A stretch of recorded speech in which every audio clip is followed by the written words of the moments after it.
Hello तो मेरे प्यारे बच्चों, आप सब कैसे हैं? आई होप कि आप सभी अच्छे होंगे। स्वागत है आप सभी का रोहित पाठशाला चैनल में। आइए बच्चों, आज 9th के बायोलॉजी का चैप्टर नंबर पहला कोशिका की मौलिक इकाई का एमसीक्यू क्वेश्चन करने वाले हैं। तो आप सभी बच्चे कॉपी और पेन के साथ बैठेंगे। जो भी प्रश्न आपको डाउट लगे वो प्रश्न को नोट करते हुए चलेंगे। तो प्रश्न नंबर पहला है, तारक केंद्रक का कार्य है। तारक केंद्रक का कार्य है क्या? तो तुर्क निर्माण करना। क्या निर्माण करना होता है बच्चों? तुर्क निर्माण करना होता है। नेक्स्ट प्रश्न आगे बढ़ते हैं बच्चों। झिल्लियों से घिरा हुआ कोशिका द्रव में पाए जाने वाला अंगक जिसमें पाचक रसायन या एंजाइम पाए जाते हैं क्या कहलाता है? पाचक एंजाइम को लाइसोसोम कहते हैं। क्या कहते हैं? लाइसोसोम। हाँ, झिल्लियों कहते हैं हम आत्महत्या का थैली। क्या कहते हैं बच्चों? लाइसोसोम को हम कह सकते हैं आत्महत्या की थैली, आत्महत्या का थैली, या फिर इसका और एक नाम है विध्वंसकारी दास्ता। विध्वंसकारी दास्ता, या इसको पाचक थैली भी कहते हैं। क्या कहते हैं बच्चों? पाचक थैली कहते हैं। हाँ, लाइसोसोम को इस नाम से जानते हैं। लाइसोसोम को आत्महत्या का थैली भी कहते हैं, लाइसोसोम को विध्वंसकारी दास्ता भी कहते हैं, लाइसोसोम को पाचक थैली भी कहते हैं बच्चों। हाँ, इसका खोज, लाइसोसोम का खोज बच्चों, लाइसोसोम का खोज किया था किसने? CD दुबे ने किया था, या फिर आप कह सकते हैं D दुबे भी। लाइसोसोम का खोज किसने किया था? खोज किया था बच्चों D दुबे ने किया था। किसने किया था? D दुबे ने किया था। चलते हैं नेक्स्ट प्रश्न आगे बच्चों। पादप कोशिकाओं के चारों तरफ पाए जाने वाली झिल्ली को क्या कहते हैं? तो पादप कोशिकाओं के चारों तरफ पाए जाने वाली झिल्ली को हम लोग बोलते हैं कोशिका झिल्ली। किसका क्या कहते हैं बच्चों? कोशिका झिल्ली। पादप कोशिकाओं के चारों तरफ पाए जाने वाली झिल्ली को कहते हैं कोशिका झिल्ली। कोशिका झिल्ली किसका बना होता है बच्चों? तो लिपिड। किसका बनाता है? लिपिड प्लस प्रोटीन का। किसका बनाता है? लिपिड प्लस प्रोटीन का। जी हाँ, पादप कोशिकाओं के चारों तरफ पाए जाने वाली झिल्ली को हम कहते हैं प्लाज्मा झिल्ली, या फिर कोशिका झिल्ली भी कहते हैं। प्लाज्मा झिल्ली कहते हैं या फिर कोशिका झिल्ली भी कहते हैं। क्या कहते हैं? कोशिका झिल्ली भी कहते हैं। प्लाज्मा झिल्ली का नाम कोशिका झिल्ली भी है, कोशिका झिल्ली कह लीजिए आप, या फिर इसका और एक नाम है अर्धपारगम्य झिल्ली। अर्धपारगम्य झिल्ली, जी हाँ, अर्धपारगम्य झिल्ली कहते हैं, या फिर इसको हम वर्णात्मक झिल्ली भी कहते हैं। वर्णात्मक झिल्ली। क्या कहते हैं? वर्णात्मक झिल्ली। इसका एक नाम अन्य क्या है? वर्णात्मक झिल्ली। जी हाँ, प्लाज्मा झिल्ली को कोशिका झिल्ली के नाम से भी जानते हैं, प्लाज्मा झिल्ली को कोशिका झिल्ली के नाम से भी जानते हैं, अर्धपारगम झिल्ली के नाम से भी जानते हैं, और वर्णात्मक झिल्ली, या फिर आप कह लीजिए इसको चयनात्मक झिल्ली। वर्णात्मक और चयनात्मक एक ही होता है बच्चों। चलिए नेक्स्ट प्रश्न आगे बढ़ते हैं। पादप और जंतु कोशिकाओं में अंतर। बच्चों, पादप और जंतु कोशिकाओं में अंतर जो है, क्या अंतर है? तो पादप और जंतु कोशिकाओं के बीच में पोषण संबंधी अंतर है। कैसा अंतर है? पोषण संबंधी अंतर है। पादप का पोषण अलग प्रकार से होता है, जंतुओं का पोषण अलग प्रकार से होता है। नेक्स्ट प्रश्न चलते हैं बच्चों। प्रश्न नंबर 5, निम्नलिखित में से किस कोशिका में आकृति निश्चित नहीं होती है?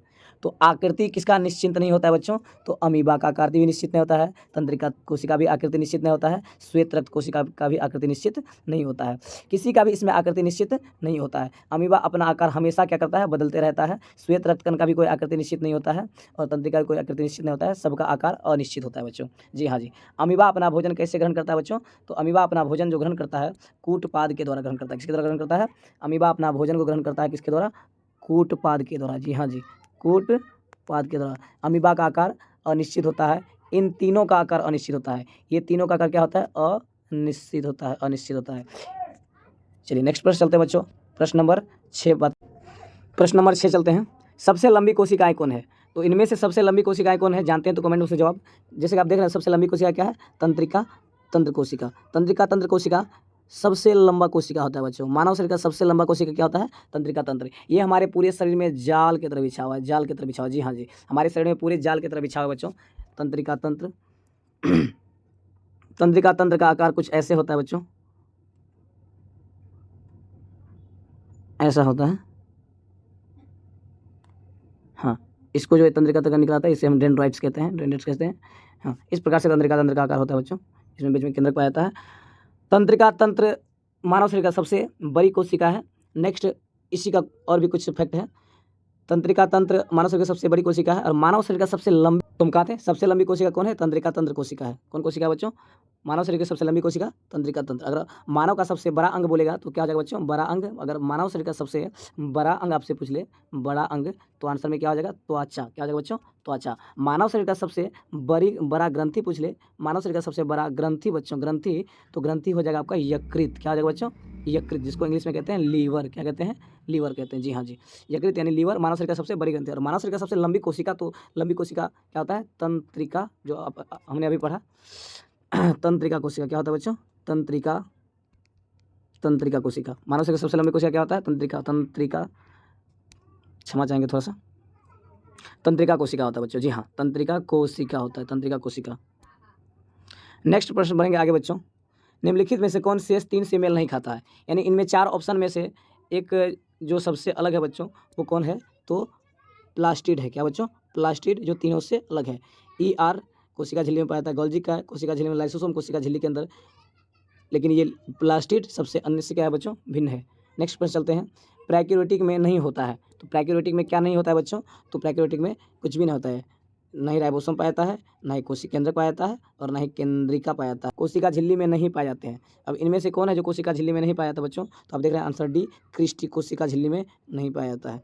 क्रिस्टी कोशिका झिल्ली के अंदर नहीं पाया, तो कोशिका झिल्ली में इनमें से सभी पाए जाते हैं। फ्लैजेला पाए जाते हैं, डेमोसोम पाए जाते हैं, क्या है, पुरु जीवन भी पाए जाते हैं, इनमें से सभी पाए जाते हैं। नेक्स्ट प्रश्न बात करते हैं, तारक काय पाया जाता है। तारक काय किसमें पाया जाता है बच्चों, कोशिका द्रव्य में पाया जाता है। किसमें पाया जाता है तारक काय पाया जाता है, किसमें पाया जाता है तारक काय पाया जाता है, कोशिका द्रव्य में। किसमें पाया जाता है बच्चों, कोशिका द्रव्य में तारक काय पाया जाता है। नेक्स्ट प्रश्न बात करते हैं, इलेक्ट्रॉन का अधिकतम आवर्धन कितना होता है। इलेक्ट्रॉन का अधिकतम आवर्धन 2 लाख होता है बच्चों। कितना होता है, 2 लाख गुना बराबर आप किसी भी वस्तु को देख सकते हैं इलेक्ट्रॉन के साथ। Sorry, 2 lakh, 2 lakh, 2 lakh, answer number D. Next प्रश्न बात करते हैं, प्रश्न नंबर 13, सेल कोशिका शब्द की उत्पत्ति से संबंधित वैज्ञानिक का नाम क्या है, यानी कोशिका शब्द का उत्पत्ति से जुड़ा हुआ वैज्ञानिक कौन है बच्चों, तो कोशिका शब्द की उत्पत्ति से जुड़ा वैज्ञानिक है रॉबर्ट हुक। रॉबर्ट हुक साहब ने कोशिका का खोज सबसे पहले कब किया था तो बच्चों, 1665 में किया था। कब किया था बच्चों, कोशिका को सबसे पहले रॉबर्ट हुक साहब ने कब किया था, 1665 में किया था। कब किया था बच्चों, 1665 में किया था। जी हाँ, 1665 में कोशिका खोज किया था। नेक्स्ट प्रश्न, कैसा कोशिका खोज किया था, मृत कोशिका खोज किया था। कैसा कोशिका, मृत कोशिका। नेक्स्ट इसका फैक्ट बच्चों, ये कोशिका का आकार था षटकोणीय। कैसा था बच्चों, षटकोणीय आकार का कोशिका था। जी हाँ, नेक्स्ट इसका फैक्ट है, कहाँ पर देखा था कोशिका को रॉबर्ट हुक साहब ने, मधुमक्खी के छत्ते में, मधुमक्खी के छत्ते में देखा था बच्चों। हाँ, मधुमक्खी के छत्ते में देखा था। तो रॉबर्ट हुक साहब ने कोशिका का खोज सबसे पहले 1665 में किया था। कैसा कोशिका था, मृत कोशिका। कोशिका का आकार किस प्रकार का था, षटकोणीय आकार का था। और कोशिका को सबसे पहले रॉबर्ट साहब ने कहाँ देखा था, तो मधुमक्खी के छत्ते में देखा था। जी, मृत कोशिका को देखा था। नेक्स्ट प्रश्न आगे चलते हैं बच्चों, ER जुड़ा रहता है या जुड़ा रहता है। ER बोले तो एंडोप्लाज्मिक रेटिकुलम। जी हाँ जी, ER जुड़ा रहता है गोल्जी काय से, कोशिका झिल्ली से, केंद्रक से, सभी से जुड़ा रहता है। किससे जुड़ा रहता है बच्चों, सभी से जुड़ा रहता है। ER का फुल फॉर्म होता है, ER का फुल फॉर्म होता है endoplasmic reticulum. Endoplasmic reticulum. ER का फुल फॉर्म क्या होता है, एंडोप्लाज्मिक रेटिकुलम। नेक्स्ट प्रश्न चलते हैं, आगे बढ़ते हैं। प्रश्न नंबर 15, निम्नलिखित में से किसका विकास पहले हुआ था बच्चों। सबसे पहला विकास किसका होता है बच्चों, बोलिए, माइटोकॉन्ड्रिया का। किसका विकास होता है सबसे पहले, माइटोकॉन्ड्रिया का विकास होता है बच्चों। सबसे पहले किसका था, माइटोकॉन्ड्रिया विकास होता है। नेक्स्ट प्रश्न चलते हैं बच्चों आगे। F0 - F1 कणों में ऐसा क्या होता है कि ATP का संश्लेषण होता है बच्चों, तो ये होता है प्रोटीन पंप। प्रोटीन पंप के कारण ही ATP का संश्लेषण सक्रिय हो पाता है, प्रोटीन पंप के कारण। नेक्स्ट प्रश्न बच्चों, डेस पैलिस्टी का प्रकार है। कौन एक पैलिस्टी का प्रकार है बच्चों, कौन एक पैलिस्टी का प्रकार है, तो इनमें से सभी, क्लोरोप्लास्ट, ल्यूकोप्लास्ट, एमाइलोप्लास्ट, सभी बच्चों पैलिस्टी का प्रकार है। नेक्स्ट प्रश्न चलते हैं, प्रश्न नंबर 18, पैलिस्ट रूपांतरित हो सकता है। पैलिस्ट रूपांतरित हो सकता है, किसमें बदल सकता है, तो क्लोरोप्लास्ट में बदल सकता है, क्रोमोप्लास्ट में बदल सकता है, और ल्यूकोप्लास्ट में बदल सकता है, सभी में बदल सकता है। नेक्स्ट प्रश्न चलते हैं बच्चों आगे। प्रश्न नंबर 19, केंद्रक नियंत्रित करता है। केंद्रक किसको नियंत्रित करता है बच्चों, तो सभी को नियंत्रित करता है। केंद्रक कोशिकाओं को नियंत्रित करता है, केंद्र का संश्लेषण को नियंत्रित करता है, अनुवांशिकता को नियंत्रित करता है। केंद्रक कोशिका के अंदर में सभी को नियंत्रित करता है बच्चों। नेक्स्ट प्रश्न चलते हैं, स्तनपायी के लाल कोशिकाओं में किस अवस्था में केंद्रक नहीं होता है बच्चों। स्तनपायी के लाल कोशिकाओं में किस अवस्था में केंद्रक नहीं पाया जाता बच्चों, तो परिपक्व होने पर, यानी कि बड़े हो जाने पर, परिपक्व हो जाने पर केंद्रक विहीन हो जाता है बच्चों। नेक्स्ट प्रश्न आगे बढ़ते हैं, कोशिकाओं की सूक्ष्म संरचना किस यंत्र के द्वारा देखी जा सकती है। आप सभी प्रश्न जानते हैं कि कोशिकाओं को किस यंत्र के द्वारा देखा जाता है बच्चों, तो इलेक्ट्रॉन माइक्रोस्कोप के द्वारा बच्चों। किसके द्वारा, इलेक्ट्रॉन माइक्रोस्कोप के द्वारा कोशिकाओं, छोटी से छोटी कोशिकाओं को हम किसके द्वारा देखते हैं, इलेक्ट्रॉन माइक्रोस्कोप के द्वारा देखते हैं बच्चों। प्रश्न नंबर 22 पढ़ते हैं, कोशिका सिद्धांत का प्रतिपादन किसने किया था। कोशिका सिद्धांत का प्रतिपादन किसने किया था बच्चों, तो स्लाइडेन एवं श्वान दोनों ने किया था। कोशिका सिद्धांत का प्रतिपादन स्लाइडेन और श्वान ने किया था बच्चों। हाँ, नेक्स्ट प्रश्न चलते हैं, आगे बढ़ते हैं।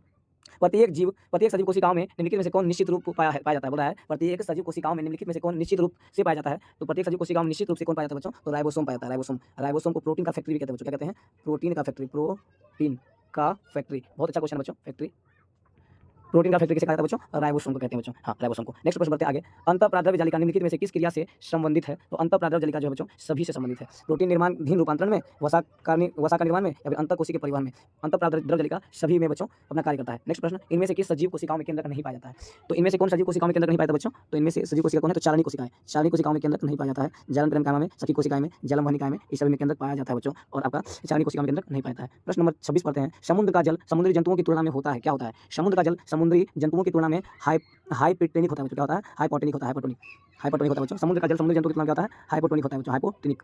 नेक्स्ट प्रश्न बात करेंगे, देश में वसा का संश्लेषण होता है बच्चों। किसमें वसा का संश्लेषण होता है, तो SER में। किसमें होता है बच्चों, SER में। जी हाँ, एस ई आर में ई आर को दो भागों में बांटा है बच्चों, कितने भागों में बांटा है? दो भागों में बांटा है। ई आर को कितने भागों में बांटा है? दो भागों में बांटा है। एक होता है एस ई आर, एक होता है R E R. S E R का फुल फॉर्म होता है smooth endoplasmic reticulum, smooth endoplasmic, smooth endoplasmic reticulum जी, रेटिकुलम रेटिकुलम रेटिकुलम। और आर ई आर का rough endoplasmic reticulum, rough endoplasmic reticulum है ना, रेटिकुलम, रफ एंडोप्लाज्मिक रेटिकुलम होता है बच्चों। जी हाँ जी। लाइसोसोम का खोज किसने किया था? डी दुबे ने किया था। किसने किया बच्चों? डी दुबे ने किया था बच्चों। जी हाँ, डी दुबे ने किया था। लाइसोसोम को हम क्या कहते हैं बच्चों? आत्महत्या का थैली भी कहते हैं, विध्वंसकारी दास्ता भी कहते हैं, या फिर पाचक थैली भी कहते हैं। नेक्स्ट प्रश्न चलते हैं बच्चों। प्रश्न नंबर 28, इनमें से कौन चयनात्मक पारगम झिल्ली है बच्चों? चयनात्मक, हमने आपको बताया कि चयनात्मक पारगम झिल्ली किसे कहते हैं बच्चों? तो कोशिका झिल्ली। किसको? कोशिका झिल्ली को हम किस नाम से पुकारते हैं? अभी आपको लिख देते हैं सामने, आप जरा ध्यान से देखिएगा। कोशिका झिल्ली को सबसे पहले कहते हैं प्लाज्मा झिल्ली, कहते हैं प्लाज्मा। कोशिका झिल्ली का अन्य नाम है बच्चों क्या? प्लाज्मा झिल्ली, या फिर इसी को हम कहते हैं अर्धपारगम्य झिल्ली, अर्धपारगम्य झिल्ली। कोशिका झिल्ली को प्लाज्मा झिल्ली कहते हैं, अर्धपारगम्य झिल्ली कहते हैं, या आप वर्णनात्मक कर लीजिए, वर्णनात्मक झिल्ली भी कहते हैं बच्चों। कोशिका झिल्ली को क्या कहते हैं हम? वर्णनात्मक झिल्ली भी कहते हैं, या फिर चयनात्मक, क्या कहते हैं बच्चों? चयनात्मक झिल्ली भी कहते हैं। जी हाँ, चयनात्मक झिल्ली कहते हैं। तो कोशिका झिल्ली को प्लाज्मा झिल्ली भी कहते हैं। क्या कहते हैं बच्चों? कोशिका झिल्ली को क्या कहते हैं? कोशिका झिल्ली को क्या कहते हैं बच्चों? कोशिका झिल्ली को हम कहते हैं चयनात्मक झिल्ली भी कहते हैं, अर्धपारगम्य झिल्ली भी कहते हैं, वर्णनात्मक झिल्ली भी कहते हैं, और चयनात्मक झिल्ली भी कहते हैं। नेक्स्ट प्रश्न बच्चों बात करेंगे कोशिका भित्ति, पादप की, हाँ तुम कहते हैं इनमें से कौन चयनात्मक पारगम झिल्ली है? तो बच्चों कोशिका झिल्ली क्या है? चयनात्मक पारगम झिल्ली है। नेक्स्ट प्रश्न देखते हैं बच्चों, निम्नलिखित कोशिकांगों में किसे आत्मघाती थैली कहते हैं? अभी प्रश्न हमने आपको बताया कि किसे कहते हैं? आत्महत्या का थैली, आत्मघाती थैली, विध्वंसकारी दास्ता, पाचक थैली। तो बच्चों लाइसोसोम कहते हैं। किसको कहते हैं? लाइसोसोम कहते हैं। किसको कहते हैं? लाइसोसोम को हम कहते हैं आत्महत्या का थैली, या आत्मघाती थैली, या पाचक थैली भी कह लीजिए इसको, या विध्वंसकारी दास्ता भी कह लीजिए बच्चों। नेक्स्ट प्रश्न आगे चलते हैं। प्रश्न नंबर 30 करेंगे, पौधे में गैसों का आदान प्रदान किस क्रिया द्वारा होता है बच्चों? आप लोग जानते हो तो कमेंट बॉक्स में जवाब दीजिए। पौधों में गैसों का आदान प्रदान किस क्रिया द्वारा होता है बच्चों? गैसों का, ये इंपॉर्टेंट फैक्ट है बच्चों, ध्यान सुनिएगा। पौधे में गैसों का आदान प्रदान क्या बोला? गैस। जब भी कभी बच्चों आदान प्रदान वाला बात गैस आ जाए तो हमेशा उसका आंसर क्या होता है बच्चों? विसरण होता है। जी हाँ जी, पौधे में गैसों का आदान प्रदान किस विधि से होता है? विसरण विधि से। अगर बोलता है पौधों में जल का आदान प्रदान, पौधों में जल का आदान प्रदान, तो बच्चों क्या होता है? परासरण। जब भी कभी गैस बोला जाए, गैस का आवागमन, इसका आदान प्रदान किसके द्वारा होता है बच्चों? तो परासरण के द्वारा होता है। किसके द्वारा होता है? सॉरी, गैसों का आदान प्रदान विसरण के द्वारा होता है। किसके द्वारा? विसरण के द्वारा। और द्रव का आदान प्रदान बोले बच्चों, द्रव का आदान प्रदान ये परासरण के द्वारा। किसके द्वारा बच्चों? परासरण के द्वारा। जी, पौधों में गैसों का आदान प्रदान विसरण के द्वारा होता है, और पौधों में जल का जो आदान प्रदान होता है बच्चों, आवागमन होता है, ये परासरण विधि द्वारा होता है। नेक्स्ट प्रश्न चलेंगे, हाँ उस विधि को कहेंगे वाष्पोत्सर्जन। पौधे से द्रव का निष्कासन होना क्या कहलाता है बच्चों? वाष्पोत्सर्जन।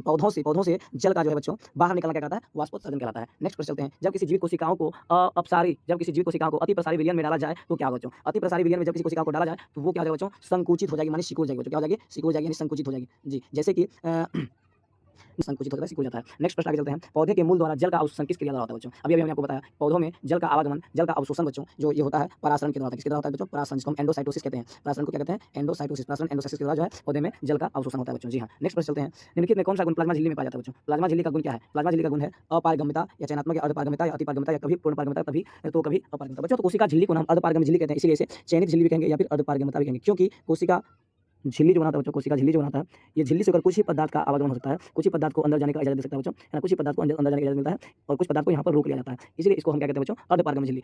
आधा ही चीज को अंदर जाने की इजाजत दिया जाता है, इसलिए इस झिल्ली को हम कहते हैं, कोशिका झिल्ली को अर्धपारगम्य झिल्ली, या फिर चयनात्मक चुनकर जो हमारी कोशिका के लिए बेहतर होगा बच्चों, उसी को अंदर जाने का इजाजत दिया जाता है। उसके बाद सबको कोशिका झिल्ली के बाहर ही रोक लिया जाता है, इसलिए हम कोशिका झिल्ली को चयनात्मक या अर्धपारगम्य झिल्ली भी कहते हैं बच्चों। नेक्स्ट पे चलते हैं, माइटोकॉन्ड्रिया की आंतरिक झिल्ली मूलतंत्र कैसे रचना निर्माण करता है? बिल्कुल ही ये गजब का प्रश्न बच्चों।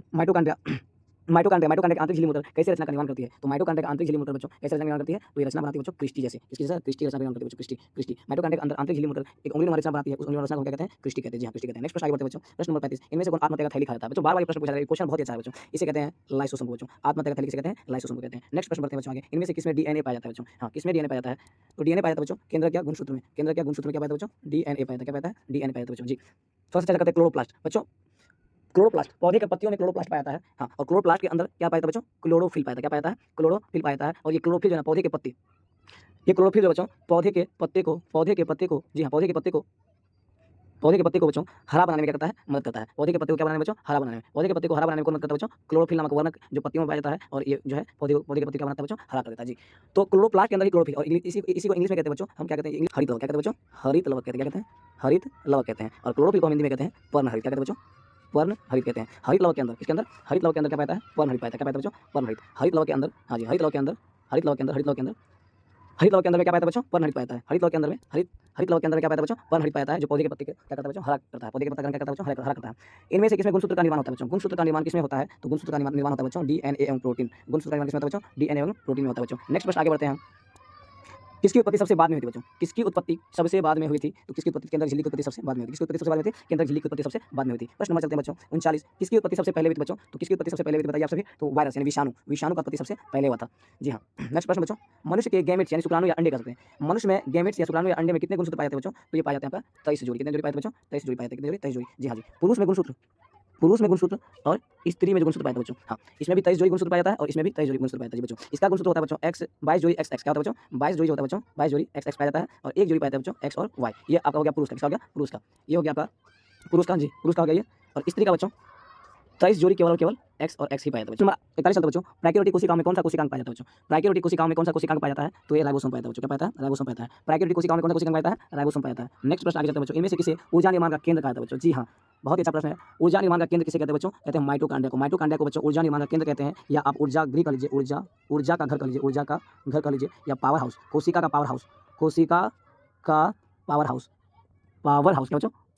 पावर हाउस, कोशिका का पावर हाउस बोल लीजिए, ऊर्जा का घर बोल लीजिए, या फिर ऊर्जा निर्माण का केंद्र बोल लीजिए। सभी का आंसर क्या हो जाएगा बच्चों? माइटोकॉन्ड्रिया। क्या हो जाएगा? माइटोकॉन्ड्रिया। माइटोकॉन्ड्रिया को ऊर्जा निर्माण का केंद्र भी कहा जाता है, माइटोकॉन्ड्रिया को ऊर्जा का घर भी कहा जाता है, माइटोकॉन्ड्रिया को कोशिका का पावर हाउस भी कहा जाता है बच्चों। हाँ, तो आपसे क्वेश्चन पूछा जाएगा कोशिका का पावर हाउस किसे कहते हैं? माइटोकॉन्ड्रिया। कोशिका का पावर हाउस किसे कहते हैं बच्चों? कोशिका का पावर हाउस किसे कहते हैं? कोशिका का पावर हाउस माइटोकॉन्ड्रिया किसे कहते हैं? माइटोकॉन्ड्रिया। माइटोकॉन्ड्रिया को कहते हैं बच्चों। हाँ, कोशिका का पावर हाउस किसे कहते हैं? माइटोकॉन्ड्रिया। कोशिका का ऊर्जा किसे कहते हैं? माइटोकॉन्ड्रिया। फिर कोशिका का ऊर्जा का निर्माण केंद्र किसे कहते हैं? माइटोकॉन्ड्रिया। नेक्स्ट प्रश्न चलते हैं आगे बच्चों, इनमें से कौन प्रोटीन निर्माण का केंद्र बच्चों? प्रोटीन के निर्माण का केंद्र कौन? प्रोटीन का निर्माण कौन करता है बच्चों? तो राइबोसोम। राइबोसोम जो बच्चों क्या निर्माण करता है? प्रोटीन का संश्लेषण। क्वेश्चन पूछा जाता है कि इन प्रोटीन का संश्लेषण कौन करता है? तो राइबोसोम। निर्माण बोल दीजिए आप, या फिर संश्लेषण बोल दीजिए, संश्लेषण बोल दीजिए, निर्माण बोल दीजिए, संश्लेषण बोल दीजिए, एक ही बात है। तो बच्चों प्रोटीन का संश्लेषण या प्रोटीन का निर्माण कौन करता है? राइबोसोम करता है बच्चों। लाइसोसोम को कहते हैं हम आत्महत्या का थैली। क्या कहते हैं बच्चों?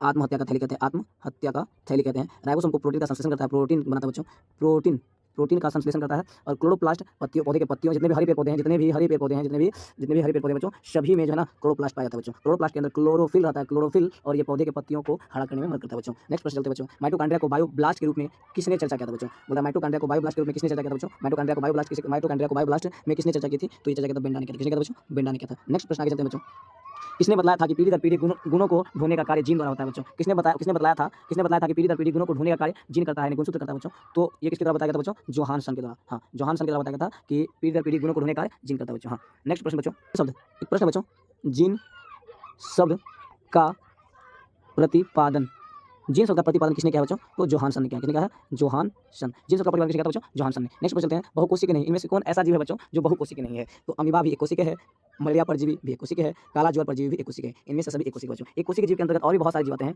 जैसे बच्चों अमीबा यहाँ है, उसके बाद आ जाएगा क्या? पैरामीशियम,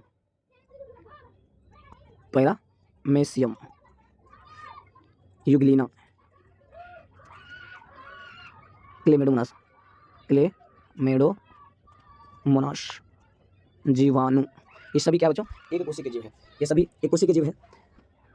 एक कोशिकीय जीव के अंतर्गत क्या सब आए देख सकते हैं आप लोग। एक कोशिकीय जीव के अंदर अमीबा तो आया करता है, पैरामीशियम भी आया, यूग्लिना भी आया, क्लेमेडोमोनास भी आया और जीवाणु भी आया। तो हम कह सकते हैं एक कोशिकीय जीव के अंतर्गत कौन कौन आता है बच्चों? अमीबा, पैरामीशियम, यूग्लिना, क्लेमेडोमोनास, जीवाणु। सभी प्रश्न को नोट करते हुए चलेंगे बच्चों। प्रश्न नंबर 47 देखते हैं, कोशिका की वृद्धि किसके द्वारा नियंत्रित किया जाता है? जी हाँ, कोशिकाओं के आकार, कोशिका बड़ा होगा या छोटा होगा, इसको कौन निर्धारण करता है बच्चों? इसको निर्धारण करता है केंद्रक। कौन करता है बच्चों? केंद्रक। कोशिका की वृद्धि किसके द्वारा नियंत्रित किया जाता है बच्चों? केंद्रक के द्वारा नियंत्रित किया जाता है। कोशिकाओं की वृद्धि को किसके द्वारा नियंत्रित किया जाता है? केंद्रक के द्वारा। नेक्स्ट प्रश्न चलते हैं बच्चों, कोशिका भित्ति होती है, कोशिका भित्ति बच्चों क्या होता है? पारगम्य होता है। कोशिका भित्ति होता है बच्चों? पारगम्य, है ना जी। कोशिका झिल्ली को हम कहते हैं अर्धपारगम्य, लेकिन कोशिका भित्ति क्या है बच्चों? पारगम्य। कोशिका झिल्ली को अर्धपारगम्य बोलेंगे, चयनात्मक पारगम्य बोलेंगे बच्चों जी। कोशिका झिल्ली को क्या बोलेंगे? अर्धपारगम्य या चयनात्मक पारगम्य, लेकिन कोशिका भित्ति को क्या बोलेंगे बच्चों? पारगम्य बोलेंगे। चलिए नेक्स्ट प्रश्न बच्चों, प्रश्न नंबर चलेंगे 49, कोशिका में राइबोसोम की अनुपस्थिति में कौन सा कार्य संपादित नहीं होता है? बोला कोशिकाओं में राइबोसोम की अनुपस्थिति में कौन सा कार्य संपादित नहीं होगा? तो कौन सा कार्य संपादित नहीं होगा बच्चों? प्रोटीन का संश्लेषण नहीं होगा बच्चों। क्या नहीं होगा? प्रोटीन का संश्लेषण नहीं होगा। जी हाँ, प्रोटीन का संश्लेषण नहीं होगा। प्रोटीन का संश्लेषण कौन करता है बच्चों? राइबोसोम। जब तक राइबोसोम नहीं होगा बच्चों तो प्रोटीन का बनाएगा कौन? क्योंकि प्रोटीन को बनाने का कार्य कौन करता है बच्चों? राइबोसोम। इसलिए क्वेश्चन भी है कि प्रोटीन का संश्लेषण कौन करता है? राइबोसोम करता है बच्चों। प्रश्न नंबर चलते हैं बच्चों 50, जंतु कोशिकाओं के सबसे बाहरी घेरे को क्या कहते हैं बच्चों? जंतु कोशिकाओं के सबसे बाहरी घेरे को हम कहते हैं कोशिका झिल्ली। क्या कहते हैं बच्चों? कोशिका झिल्ली कहते हैं। कोशिका झिल्ली को हम प्लाज्मा झिल्ली भी कहते हैं। क्या कहते हैं? प्लाज्मा झिल्ली, अर्धपारगम झिल्ली, चयनात्मक झिल्ली, वर्णात्मक झिल्ली। इससे पहले हमने करा दिया है। पादप की कोशिका भित्ति, पादप की कोशिका भित्ति बच्चों एक प्रश्न है, पादप की कोशिका भित्ति किसका बना होता है बच्चों? सेल्यूलोज का बनाता है। किसका बनाता है? सेलुलोज का, है ना। पादप कोशिका भित्ति किसका बनाता है बच्चों? सेल्यूलोज का बनाता है। पादप कोशिका भित्ति किसका बनाता है? सेल्यूलोज का बनाता है बच्चों। जी हाँ, नेक्स्ट प्रश्न चलते हैं बच्चों, वैसे जीवों को जिनमें केंद्रक झिल्ली नहीं पाया जाता है उसे क्या कहते हैं? जिस जीव में केंद्रक झिल्ली नहीं पाया जाता है उस जीव को हम बोलते हैं प्रोकैरियोटिक जीव। कि प्रोकैरियोटिक जीव में बच्चों केंद्रक नहीं पाया जाता। जब केंद्रक ही नहीं पाया जाता, केंद्रक झिल्ली कहाँ से पाया जाएगा? और केंद्रक झिल्ली भी नहीं पाया जाता बच्चों, ना कोशिकांग भी नहीं पाया जाता बच्चों, एक गुणसूत्र पाया जाता है ना, उससे हम कहते हैं प्रोकैरियोटिक जीव। बिल्कुल सही। प्रश्न नंबर 52 चलते हैं बच्चों। कोशिका द्रव्य में पाए जाने वाले अनियमित नलिकाओं के जाल को क्या कहते हैं? कोशिकाओं में पाए जाने वाले अनियमित जाल को क्या कहते हैं बच्चों? तो अंतःप्राद्रव्य जालिका कहते हैं बच्चों। क्या कहते हैं? अंतःप्राद्रव्य जालिका कहते हैं। हाँ, कोशिका में पाए जाने वाले अनियमित नलिकाओं के जाल को ना अंतःप्राद्रव्य जालिका कहते हैं बच्चों। प्रश्न नंबर आगे चलते हैं। रंगीन पैलिस्ड को क्या कहते हैं बच्चों? रंगीन पैलिस्ड को क्या कहते हैं? रंगीन पैलिस्ड को कहते हैं बच्चों क्रोमोप्लास्ट कहते हैं। क्या कहते हैं बच्चों? क्रोमोप्लास्ट कहते हैं। रंगीन पैलिस्ड को क्या कहते हैं? क्रोमोप्लास्ट कहते हैं। प्रश्न नंबर आगे चलते हैं बच्चों। केंद्रक में पाए जाने वाले गाढ़े द्रव को क्या कहते हैं? तो केंद्रक में पाए जाने वाले गाढ़े द्रव्य केंद्रक में पाए जाने वाले गाढ़े द्रव को क्या कहते हैं बच्चों? केंद्रक में पाए जाने वाले गाढ़े द्रव को कहते हैं हम केंद्रक द्रव कहते हैं बच्चों। क्या कहते हैं? केंद्रक द्रव कहते हैं। केंद्रक द्रव के अंदर गाढ़े द्रव को क्या कहते हैं बच्चों? केंद्रक द्रव कहते हैं। नेक्स्ट प्रश्न चलते हैं बच्चों आगे। प्रश्न नंबर 55 किस प्रकार की कोशिकाओं में बड़ी रसधानी पाई जाती है बच्चों? किसकी कोशिकाओं में बड़ी रसधानी पाई जाती है? तो किसकी कोशिकाओं में बड़ी रसधानी पाई जाती है बच्चों? बताइए आप लोग। पादप कोशिकाओं में बड़ी रसधानी पाई जाती है। जी हाँ जी, पादप की कोशिका में क्या पाया जाता है बच्चों? बड़ी रसधानी पाया जाता है, जो पादप के रूठों से, जड़ों से हर एक चीज को नीचे से ऊपर लेके जाता है बच्चों, और इसकी रसधानी बहुत लंबी होती है बच्चों। जी हाँ, पादप कोशिकाओं की रसधानी बड़ी होती है और लंबी होती है। नेक्स्ट प्रश्न बच्चों 56 नंबर, जीन बने होते हैं। जीन बने होते हैं बच्चों। जीन किसके बने होते हैं बच्चों? जीन बने होते हैं डीएनए और खंड से। किसके बने होते हैं बच्चों? जीन किसके बने होते हैं? डीएनए और खंड के बने होते हैं। जीन किसके बने होते हैं बच्चों? डीएनए और खंड के बने होते हैं। जी हाँ जी, जीन किसके बने होते हैं? डीएनए और खंड के बने होते हैं। बच्चों आप सभी के सामने हमने बायोलॉजी का 9th के बायोलॉजी का चैप्टर नंबर 1 का 56 प्रश्न ऑब्जेक्टिव करवाए बच्चों। तो अब आप लोग इसको अच्छे से नोट कीजिए, और नहीं जानते हैं तो फिर से एक बार दोबारा देखिए, और फिर से इसको दोबारा देखकर इसको हर एक क्वेश्चन को नोट कीजिए और अपनी कॉपी में उतार कर इसको याद कीजिए बच्चों। आगे का प्रश्न हम इसी तरह से आपके सामने लेकर आएंगे, और आप इसी तरह से मेरे साथ बने रहिएगा।